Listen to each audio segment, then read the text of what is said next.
choque pós-ressuscitação, né? Novas pesquisas na fisiopatologia e no tratamento, tá? Esse artigo foi publicado ano passado, né, 2020, na Intensive Care, né? O responsável foi esse autor, né? Ele tem já diversas publicações na área de medicina intensiva, tá? Então acho que foi bem interessante e quero trazer para vocês, né? Então, primeiro a gente tem que relembrar o conceito de choque, né? Que seria uma hipoperfusão tecidual e uma hipoperfusão, neste caso relacionado a uma parada uma parada cardíaca, né? Uma parada cardiorrespiratória, né? E depois um retorno da circulação com necessidade de infusão contínua por vasopressor, né? Essa incidência do choque, ela varia muito. Tem diversos estudos com incidências bem discrepantes, né? Que variam aí de 50% a 70%. Né? Nesse estudo, chegou até uma incidência aí de 68%. E que existem fatores relacionados a isso, que seriam, né, fatores no sexo masculino, um ritmo passivo de choque e o tempo relacionado até o retorno da circulação espontânea. A mortalidade, né, da parada, ela varia também, varia aí de 20% a 55%. E por que essa mortalidade varia tanto? Porque tem diversos motivos, diversos fatores, né, que seriam relacionados a uma evolução do choque levando a uma falência de múltiplos órgãos, por esses motivos, né? Uma disfunção miocárdica em 2/3 dos pacientes que têm uma parada cardiorrespiratória, uma insuficiência renal aguda em 10 a 80% dos pacientes, sendo que 1/3 desses pacientes precisariam de uma terapia de substituição renal, uma hepatite hipóxica por quase 15% dos pacientes e uma acidose metabólica em praticamente 90% dos pacientes, né? Então, a gente vai entender a fisiopatologia desse choque, né? Ela independe da etiologia da PCR, tá? E ela é principalmente causada por uma combinação de diversos fatores, tá? Sendo eles uma disfunção miocárdica, uma vasoplegia e uma hipovolemia, tá? Que culminam tendo esse choque aí, essa hipoperfusão tecidual. Começando pela disfunção miocárdica cardíaca, né? Um estudo foi realizado, né, avaliando aí dados angiográficos associados a uma monitorização do catéter da artéria pulmonar, né? Nesse estudo eles compararam no momento antes da entrada na UTI, né? Então, pré-UTI, nos primeiros momentos da UTI e em 24 horas após a permanência do paciente que teve a parada, né? E que teve indicação de UTI, né? Então, nesse primeiro momento, lá ainda na hemodinâmica, né, eles avaliaram que a fração de ejeção estava reduzida em todos os pacientes, né? E que a pressão do enchimento estaria, né, da artéria pulmonar estaria diferente em determinado tipo daqueles pacientes. Os pacientes que estivessem estável, a pressão estaria alta, né? E os estáveis estariam normal ou baixo, né? Naquele segundo momento que eles avaliaram, foram os primeiros momentos da chegada do paciente à UTI, né? Que avaliaram que o índice cardíaco estava baixo em todos os pacientes, associado a uma diminuição, né, da pressão de enchimento, sendo baixo ao normal, que poderiam sugerir uma hipovolemia. E aí, com os primeiros manejos, aí nas primeiras 24 horas, né, o índice cardíaco melhorou gradualmente e a pressão se permaneceu inalterada, né? Independentemente da melhora do índice cardíaco espontâneo, praticamente todos os pacientes iam precisar de líquidos e altas doses de vasopressores nessas primeiras 24 a 72 horas, para manter um nível adequado da PRM, né? Também foi avaliado através da ecocardiografia, né?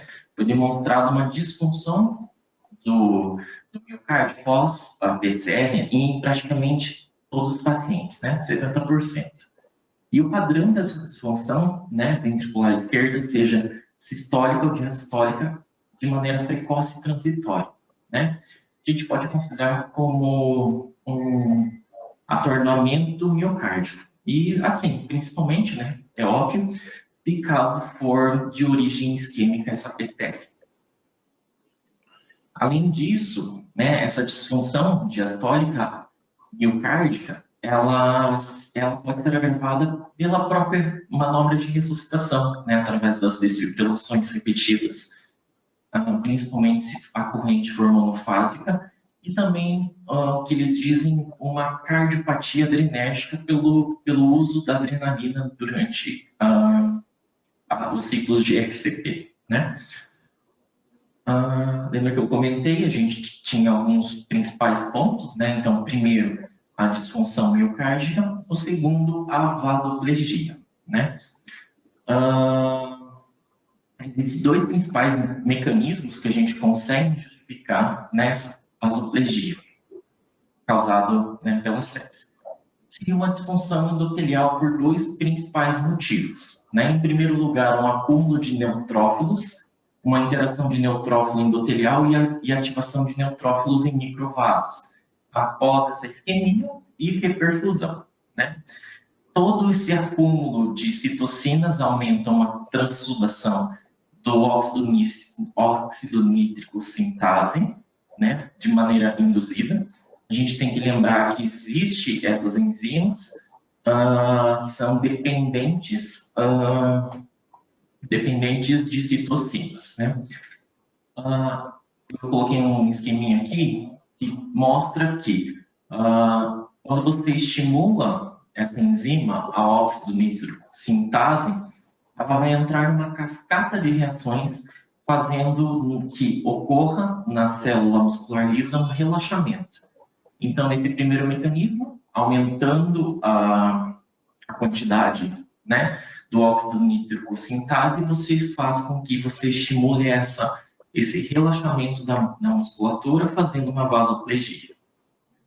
Em segundo lugar, as espécies reativas de oxigênio, né, geradas por essa isquemia e depois por uma reperfusão, ativam células inatas, levando ao aumento das citocinas que, por consequência, vai aumentar também a enzima óxido nítrico sintase. E, portanto, ocorrendo mais assim a vasoplegia. Todos esses mecanismos são muito semelhantes à fisiopatologia da sepse, né? A sepse que a gente já conhece. E, por último, a gente pode falar sobre a hipovolemia, né? Que é muito comum pós-PCR, ela é subtratada, lembrando naquele primeiro estudo lá da disfunção miocárdica, né? Nos primeiros momentos que o paciente chegava na UTI, o paciente estava hipovolêmico, né? E essa hipovolemia é resultado da vasoplegia, né? Da síndrome de vazamento capilar nesses pacientes mais graves, devido a uma RCP prolongada, né? E, posteriormente, uma síndrome do terceiro compartimento, tá? Relacionada ao ilho e lesão intestinal, que também está relacionada à fisiopatologia aí do choque, né? Então, engatando esse assunto, né? Além disso, né, dos principais motivos pelos quais a gente pode justificar a fisiopatologia do choque pós-ressuscitação, a gente pode considerar também a disfunção esplênica e endotoxina. Então, a gente, né, foi estudado em alguns estudos que ocorre uma lesão intestinal que pode contribuir pela vasoplegia e assim piorar a lesão inflamatória sistêmica, né? Então, é muito comum que os marcadores de lesão intestinal estejam aumentados, mas ainda são poucos estudos que falam sobre esse assunto, então a incidência ainda é desconhecida, mas que é muito difícil você comprovar que, né, já que existe uma relação entre o choque e a lesão intestinal, mas ambos estão intimamente ligados. Além disso, existe uma disfunção hormonal, né? Uma relativa insuficiência adrenal também pode participar da vasoplegia, pensando em uma insuficiência relativa, né? Nesse estudo, a gente pode ver que 52% dos pacientes tinham uma insuficiência adrenal relativa, seja por uma exaustão da reserva adrenal ou por uma prejudicada liberação hipotalâmica arginina vasopressiva. O artigo mostra como fosse um ciclo vicioso, né? Essa, primeiro, disfunção miocárdica leva a uma diminuição do débito cardíaco, ocorrendo uma diminuição da perfusão intestinal, levando uma disfunção esplênica, levando uma lesão intestinal, né? Com uma lesão intestinal fazendo com que aumente citocinas e endotoxinas, levando a um estresse hormonal, tendo uma resistência a vasopressores. Tendo essa resistência a vasopressores, cada vez mais a gente precisa aumentar as doses de vasopressores, fazendo com que ocorra uma cardiopatia adrenérgica e levando assim, novamente, uma disfunção miocárdica, né? Então, para a gente pensar no tratamento do choque pós-reperfusão, a gente precisa lembrar desse quadro, quebrar esse ciclo vicioso. Bom, então a gente já entendeu a fisiopatologia, então a gente precisa saber o que a gente vai fazer para tratar. Então, demonstrou metas precoces, assim como no choque da sepse, né? Então, existem essas semelhanças entre o choque séptico e o choque pós-ressuscitação, né? Então, a gente precisa entender da mesma maneira, fazer com que tenha estratégias precoces com metas muito bem definidas, né? Principalmente voltado para a ressuscitação hemodinâmica através de passos, né? Isso inclui líquidos, vasopressores, inotrópicos, se necessário for transfusão de sangue, de uma maneira que a gente consiga atingir uma PAM adequada, pré-determinada, e normalizar a saturação venosa de O2. Nesse estudo multicêntrico randomizado, infelizmente não demonstrou melhora na mortalidade, nem limitar a extensão do dano pós-PCR. Mas é razoável usar essa estratégia pensando em manutenção adequada dos outros órgãos.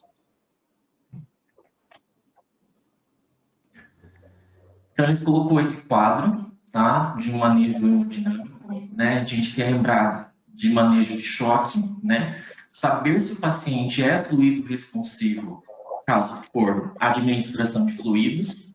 Caso o paciente não for, iniciar drogas vasoativas, que nesse caso ele coloca como noradrenalina como a primeira opção, né? Assim como avaliar através da ecocardiografia, tá? Essa disfunção do miocárdio.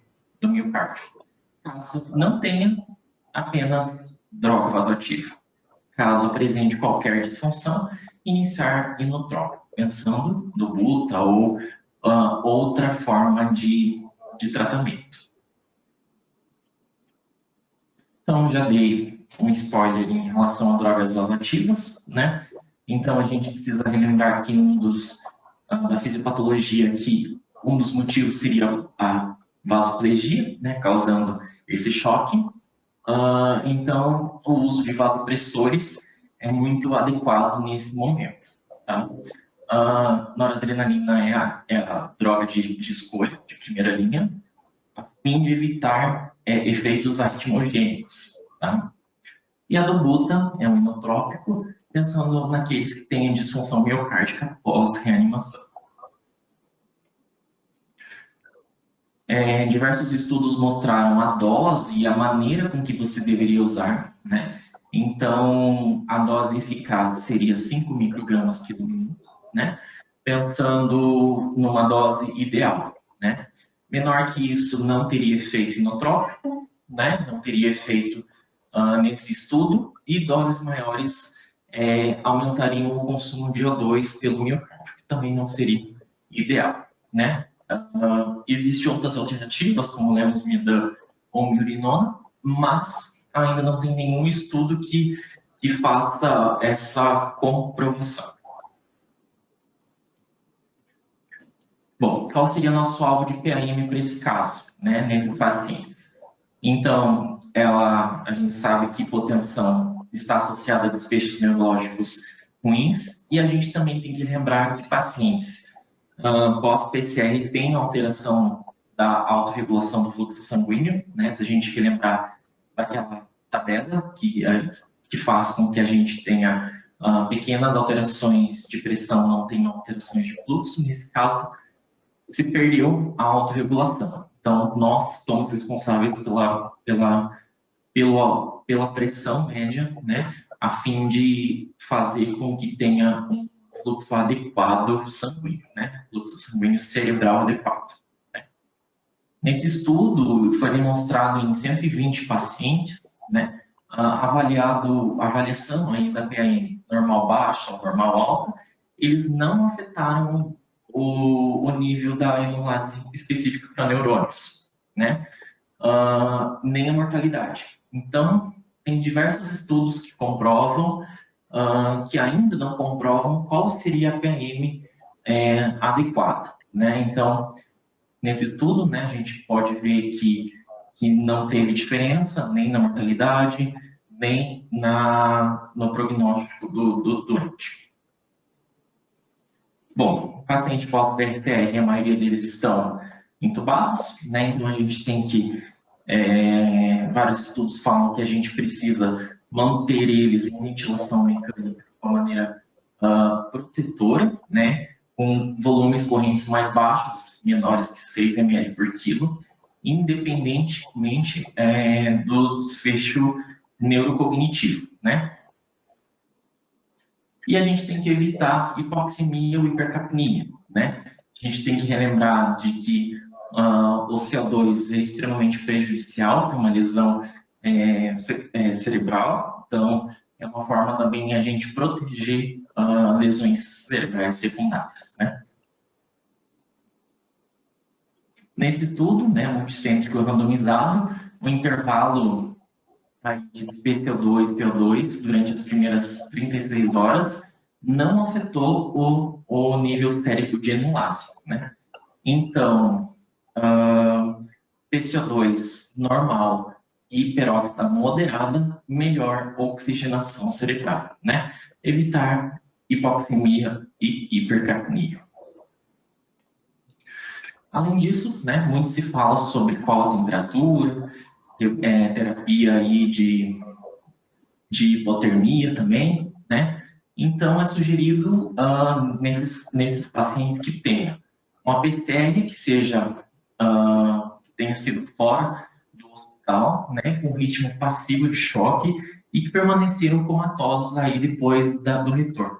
Ou em pacientes que tiveram uma PCR intra-hospitalar em qualquer ritmo e que permaneceram comatosos após o retorno da circulação espontânea, né? E que pelo menos 24 horas de permanecesse com uma temperatura mais baixa, né? Isso deveria ser iniciado imediatamente à admissão da UTI, tá? Mas que a temperatura ainda não tem um alvo adequado, não tem uma duração e ainda esses procedimentos de resfriamento ainda não são, ainda não tem nada bem descrito, não tem nada que chegue a uma conclusão, né? Mas sabe-se que existem efeitos neuroprotetores e cardioprotetores, mas que ainda não há dados suficientes na literatura. Bom, a gente falou em cuidados gerais, agora a gente tem que pensar em cuidados específicos, né? Então, se por algum motivo, né, ou seja, a maioria dos pacientes que tiveram alguma isquemia do miocárdio, né, e que fizeram uma PCR, a gente precisa ter uma avaliação adequada nesse sentido, né? Então, a hiperfusão coronária deve ser realizada o mais breve possível, né, conforme for a estabilidade do paciente. e que muitos estudos associam uma intervenção coronária percutânea precoce com o melhor resultado, né, pós-PC. Mas existe ainda, né, precisa ter uma seleção adequada dos candidatos e o melhor momento, né? Você não vai pegar um paciente que não tenha prognóstico neurológico para você colocar numa mesa, numa hemodinâmica, né? E também você não vai colocar um paciente que está em franco choque sério. Franco choque, né? Instável, também transportar para hemodinâmica, né? Então, tem que ter muita prudência nesse sentido.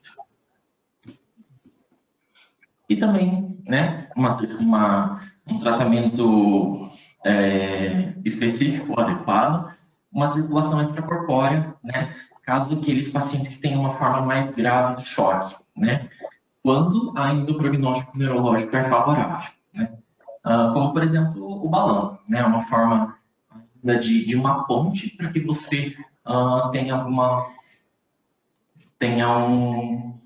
uma forma de recuperação nesses pacientes, né? E caso ainda, né, não tenha efeito sobre o balão, ainda a gente colocaria em uma circulação extracorpórea, né? O estudo ele traz esse score test, né, com uma identificação precoce em um paciente que é passível de morte nas próximas horas, né? E que poderia ser essa avaliação, né? Assim como eu tinha comentado anteriormente, né? Então, a gente precisa avaliar quais são os pacientes que tenham indicação e que tenham benefício a esses tratamentos mais, né, específicos. E, por último, os corticoides, né? Eles são extremamente debatidos, mas ainda não tem uma avaliação, né? Uma conclusão relacionada ao uso dos corticoides. Né? A gente precisa relembrar que um dos motivos que levaram ao choque, né, da fisiopatologia seria uma diminuição aí da vasopressina, uma insuficiência adrenal relativa, né? Então, nesse estudo, eles avaliaram a administração da hidrocortisona, um estudo randomizado, do cego controlado, com 50 pacientes aí pós-ressuscitação. Comparando os dois grupos, né, o grupo placebo e o grupo hidrocortisona, não teve nenhum efeito na mortalidade, no tempo e na reversão do choque. Além disso, também não teve nenhuma alteração relacionada ao resultado neurológico. Mas, nesse mesmo estudo, né, todos aqueles que tiveram documentado insuficiência adrenal teve uma melhora na reversão do choque, né? Mas que precisa de mais estudos para que a gente consiga esclarecer qual é o potencial interesse no uso dos esteroides, né? O artigo ele termina com algumas conclusões, tá? Que o choque, né? Alguns pontos importantes e alguns pontos que a gente precisa levar depois desse artigo, né? Que o choque ele resulta de um processo da isquemia e perfusão total, provocado aí pela reanimação, pela parada e pelo retorno da circulação espontânea, né? É uma complicação precoce e transitória, né, que frequentemente resulta em uma falência de múltiplas de órgãos de uma alta mortalidade. A fisiopatologia é complexa, né, multifatorial, levando a características comuns da sepse, né, vasoplegia, hipovolemia, disfunção endotelial. E o tratamento é baseado no manejo hemodinâmico, precoce e agressivo, incluindo terapias mais específicas, como, por exemplo, circulação extracorpórea, né, associada à perfusão quando necessário, né? E o estudo termina falando que mais pesquisas precisam ser feitas, né, principalmente em novas oportunidades, principalmente na parte de disfunção inflamatória, hormonal, vascular e lesão intestinal.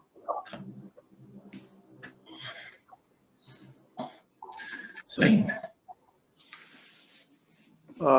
Muito bem, Alisson. Ótimo tanto a apresentação de ontem quanto a apresentação de hoje. Obrigado. O Alisson veio até o CEPET, porque acho que ele está com, talvez ficou com receio de fazer a sua apresentação de casa e não ter uma boa conexão, né, Alisson?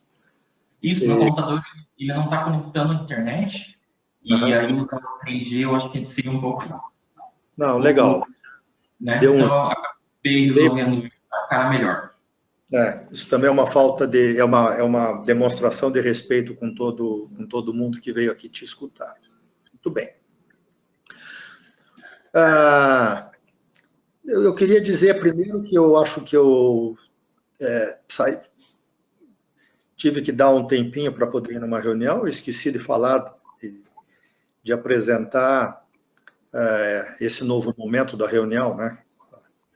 Já fazia aí pelo menos uns 4, 5 meses que a gente não se via, e ter os residentes mais sêniores de volta para as nossas reuniões e apresentando os artigos de revisão é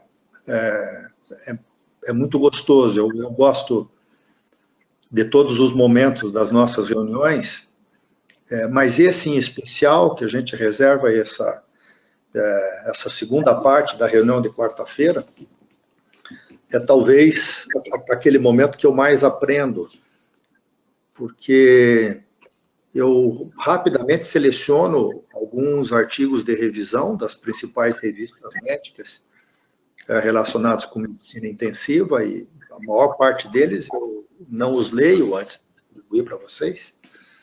Então, acabo vendo os artigos de revisão e acabo aprendendo muito com a apresentação de vocês. Então, me ajuda também a me manter atualizado essas reuniões. Se eu for acumulá-las ao longo de mais de 20 anos que ela existe, eu aprendi bastante. Sempre é um dadozinho a mais. Então, que fique claro que essas reuniões, essa segunda parte, são os artigos de revisão que estão sendo publicados nas revistas de medicina intensiva. Essa é uma revisão do final do ano passado, do Annals of Intensive Care. Ela é uma revisão, uma revista das sociedades de terapia intensiva francesas. A França tem 2 sociedades de medicina intensiva, ou não tem nenhuma, né, porque nenhuma é forte no final das contas, mas faz uma medicina intensiva de alto nível, obviamente. Tanto a sociedade de anestesia quanto a sociedade de ressuscitação são as 2 sociedades que envolvem temas de medicina intensiva na França, e o Annals of Intensive Care representa um lado francês da medicina europeia. Muito bem, alguém quer fazer alguma pergunta para o Alisson? Eu acho que falando um pouco das revistas também, dos autores, eu vou ajudando vocês a apresentá-los para o mundo da medicina intensiva, né, gente? Toda sociedade tem as suas pessoas que mais conhecidas, suas revistas, e nesse momento a gente sempre iniciar um artigo mostrando de onde é que veio a revista, do centro que está publicando, faz com que vocês mais rapidamente tomem corpo e conhecimento desse mundo da medicina intensiva. João, quer fazer alguma pergunta para o Alisson?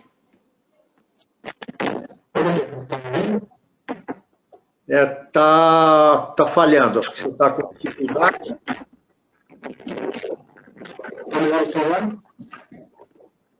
Não está legal o teu... Você está nos ouvindo? Sim. Mas está reverberando bastante. Se todo mundo puder fechar o... e abrir uma hora aqui.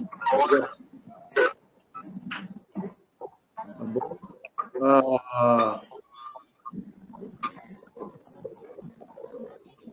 Gabriela, tudo bem, Gabriela? Oi, doutor. Algum comentário para o Alisson? Tudo bem? Tudo bem, tudo certo. É bastante interessante, acho que são temas super clássicos, mas é sempre legal a gente rever e revisar alguns conceitos. Eu fiquei pensando aqui que tão importante quanto o tempo de parada, né, enquanto o paciente está na parada, é o tempo que a gente leva também para começar a ter as nossas principais ações. E na minha cabeça, e aqui também no artigo como ele mostra, acho que é importante a gente ter direcionado, assim, primeiro ações gerais, né? Então, como droga vasoativa, fluido, e uma reanimação bem agressiva nesse primeiro momento, por conta do tempo, né? Que a gente vai deixar esse doente ainda no estado de pós-choque. E aí, ter um eco beira-leito nessas horas, descobrir logo, não esperar um ecocardio, descobrir logo se tem uma disfunção cardíaca e ser bem agressivo, acho que de cara, assim, sabe? Não perder muito tempo até saber o que está acontecendo. Nem que depois você retire um pouco das coisas que fez, né? Eu tenho essa impressão, pelo menos, não sei se é correto, mas acho que é melhor pecar pelo excesso nessa hora do que deixar para depois, deixar ter resultado de exame na mão para tomar as iniciativas, né? Acho que é isso. Não, ótimo, legal. Acho que ela é uma oportunidade para discutir um pouquinho a síndrome pós-ressuscitação. Embora o estudo, ou a revisão, foque nas alterações hemodinâmicas e no choque pós-ressuscitação, acho que vale a pena contextualizar de que, primeiro, o prognóstico de uma reanimação cardiorrespiratória depende do nível de consciência do doente pós-ressuscitação, dias depois, etc. e tal, né? Então, o cérebro é o grande elemento que precisa de ter como foco de ser protegido, né? Tanto durante a reanimação, e o que a gente pode fazer durante a reanimação é gerar pressões mais altas, tanto para poder gerar pressão de perfusão coronariana mais alta, perfusão coronariana, para que o doente possa ser responsível ao choque, né, à desfibrilação, quanto pressões mais altas para poder manter um fluxo sanguíneo cerebral mínimo possível durante a parada. Mas assim que o doente volta, não lembrar dos 5Hs, dos 5Ts. Então, rapidamente, a gente tem que tentar descobrir por que o doente fez parada. Se ele fez parada por hipopotassemia, precisa de fazer administração de potássio. Se ele fez parada por causa de uma trombose, de um tromboembolismo de pulmão maciço, alguma coisa precisa ser feita para poder diminuir a pressão na artéria pulmonar, dependendo do local onde você está. Isso pode ser um trombolítico, pode ser levar para o laboratório de hemodinâmica para poder abrir a artéria, enfim. Essas coisas específicas a gente pode discutir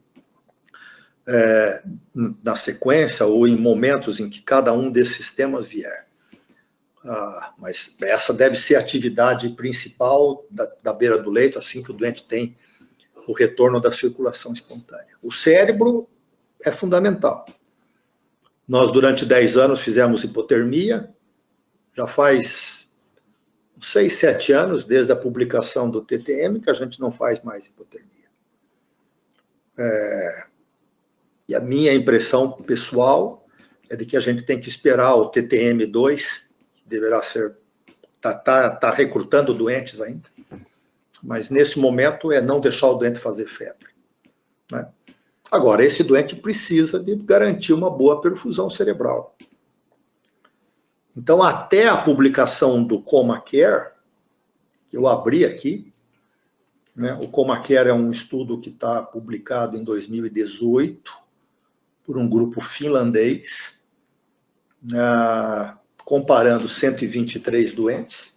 O Alisson falou nesse estudo, e que comparou a pressão arterial pós-ressuscitação, 65, 70 ou 75, deixa eu ver aqui, 65, 75, então uma PAM-alvo de 70, ao redor de 70, aí está aí, com uma PAM-alvo de 90. Né? Então não é uma diferença muito grande, mas a recomendação até o ComaCare era de pressão mais alta, para tentar garantir uma boa perfusão cerebral, no sentido de poder garantir que esse doente pudesse ter boa atividade cognitiva posteriormente. O ComaCare não é definitivo, porque o ComaCare ele não tem como desfecho se esses doentes tiveram melhora de nível de consciência, um grupo ou outro, ou se o nível cognitivo foi igual.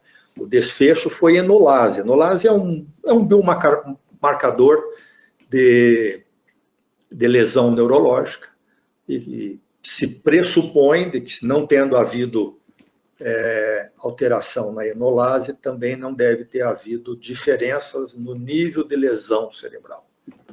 No ano passado, não sei se vocês lembram, nós tivemos num artigo desse de revisão, acho que foi o Gustavo que apresentou, os biomarcadores cerebrais, eles são muito pouco estudados. A enolase é o marcador mais frequentemente estudado, mas ainda muito pouco estudado. Então, eu não saberia dizer, ou diria nesse momento, de que ele não é definitivo. Mas, pelo menos, há uma indicação de que você, pelo menos, manter 70 de PAM seja suficiente.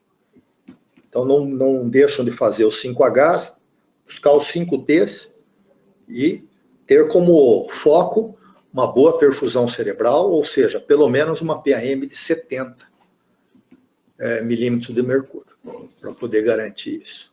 E aí, olha para o choque, né?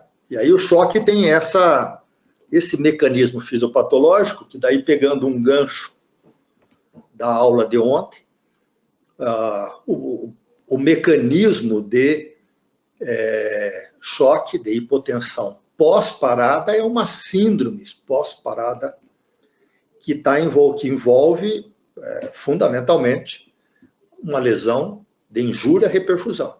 Essa lesão injúria-reperfusão ela é conhecida desde a década de 50. Você fecha um rim e depois abre o rim. Se você fecha o rim e faz anatomia patológica desse rim, que você só fechou, ele é um rim quase que normal. Se você fecha o rim e abre o rim e depois faz anatomia patológica, o rim está completamente destruído. Então, a reperfusão leva a uma lesão de tecido enorme, né? A diferença é de que não haver reperfusão significa morte, né? Tudo que a gente quer é ter retorno da circulação espontânea, ter reperfusão. Então, a reperfusão carrega consigo, obrigatoriamente, uma ativação de várias cascatas de citocinas na periferia, liberação de radicais livres de oxigênio aos montes, né, com mais inflamação, e a ativação da óxido nítrico sintetase, e com grande produção de óxido nítrico no endotélio vascular. Isso extravasa para dentro da musculatura lisa, e isso faz vasodilatação periférica. E uma vasodilatação que é pouco responsiva a vasopressor. Então, isso faz com que o doente tenha queda da pressão arterial de forma significativa. E a isso se associa um segundo elemento, que é um miocárdio que ficou isquêmico, e o miocárdio que, ao ser reperfundido, responde nos momentos de reperfusão. Essa é uma resposta fisiológica do miocárdio. É um miocárdio que volta hipocontrátil, duro hipocontrátil. Um stunning miocárdio, um miocárdio atordoado, né? Então, é um miocárdio que depletou ATP, ele relaxa pouco, porque o relaxamento, olhando lá na fisiologia que foi apresentada hoje pelo Zé Gabriel, o relaxamento do miocárdio também é dependente de ATP. Então, é um miocárdio que fica duro, rígido, ele enche mal e contrai mal. Então, ele tem hipocontratilidade, dificuldade para poder se encher. Então, você associa vasodilatação com débito cardíaco baixo por uma miocardiopatia, que pode ser transitória, desde que esse doente seja bem tratado, etc. e tal, ele vai recuperando em 6, 24, 36 horas, ele pode voltar a ter uma contratividade boa.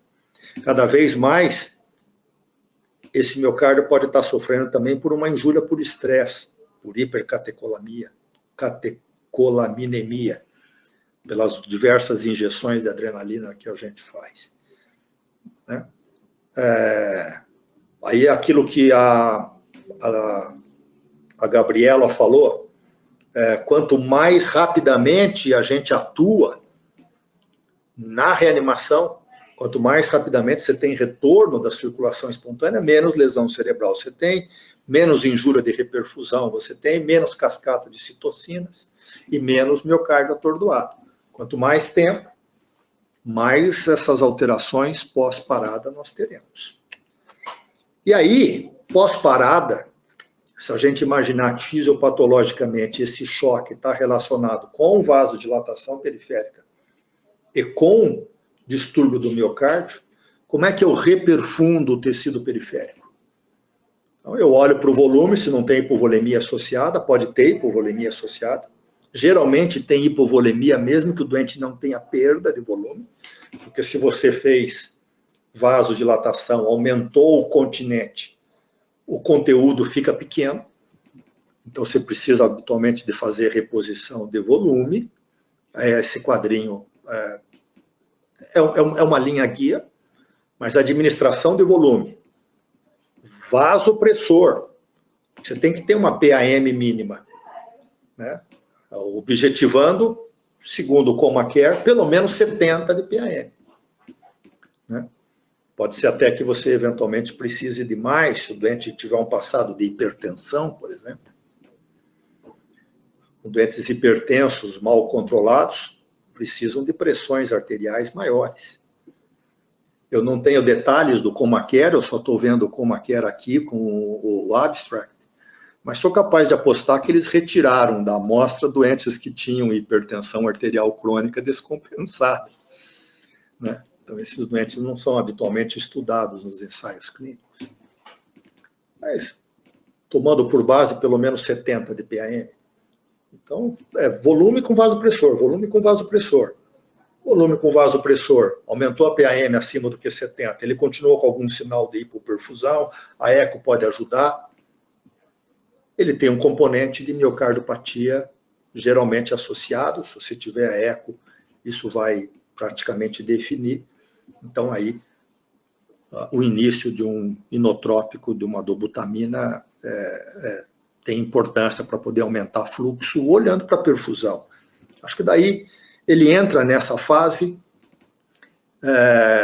num doente que tem um choque vasodilatado, vasoplégico, como habitualmente vocês veem num doente com sepse mais grave, ou um doente que fez um choque pós-cirurgia cardíaca, né? Um doente com trauma e com um choque hemorrágico, que aqueles doentes que vão para o centro cirúrgico e que voltam depois de múltiplas transfusões, a hora que ele vem para a UTI, ele é um choque vasoplégico, plurinflamado, né, que tem componente de hipotensão junto, mas que tem vasoplegia também. E aqui, nesse caso, lembrar sempre que esses doentes pós-parada, a vasoplegia é o componente principal da hipotensão arterial. Volume, vasopressor e depois inotrópico. Pensando sempre no cérebro. Quanto mais rápido você reanima, menos injúria de reperfusão, menos problemas pós-parada você vai ter. Quanto mais tempo você leva, quanto mais tempo leva para poder fazer essas compensações, mais lesão neurológica teremos.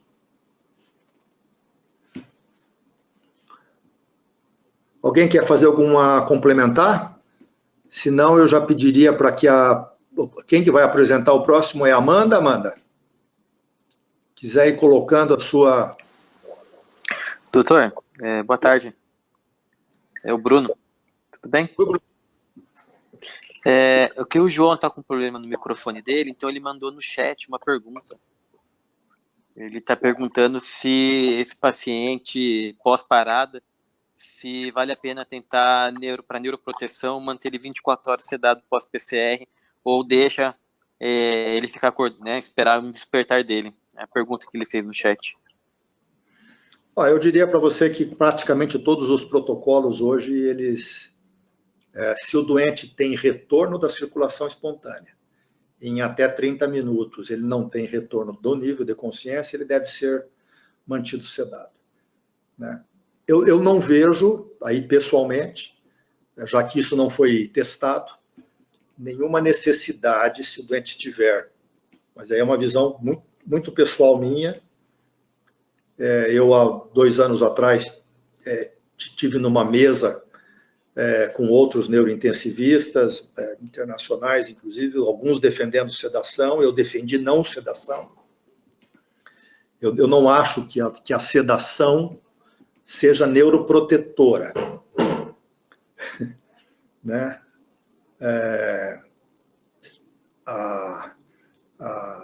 O único neuroprotetor verdadeiro que existe para o cérebro é a hipotermia.